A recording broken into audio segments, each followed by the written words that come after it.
உங்களுடைய ஜாதி, மதம், இனம், மொழி இதெல்லாம் உங்களுக்கு பெருசாக உதவ போகிறதில்ல.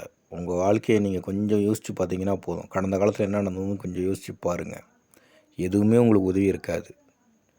அதனால் நீங்கள் ஒன்றே ஒன்று ஞாபகம் வச்சுங்க.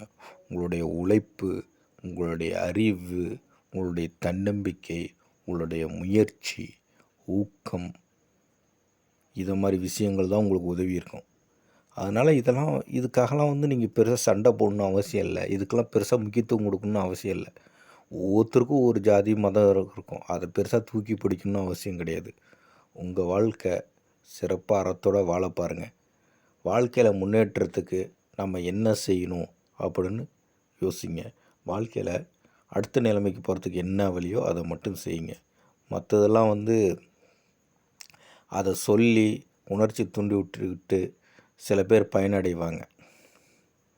அவங்க நல்லா வசதியாக இருப்பாங்க. ஆனால் அதை நம்ம கடைப்பிடிக்கிற அதுக்கு எந்த பிரயோஜனமும் இருக்காது. இது ஞாபகம் வச்சுக்கோங்க.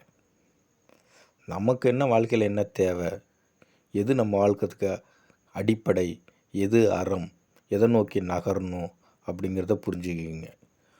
வாழ்க்கையில் ரொம்ப முக்கியமானது உண்மையை புரிஞ்சுக்கிறது தான். ஏன்னா நம்ம உண்மையை அதிகமாக புரிஞ்சிக்க தான் நாம் சரியான பாதையில் செல்கிறதுக்கு உதவியாக இருக்கும்.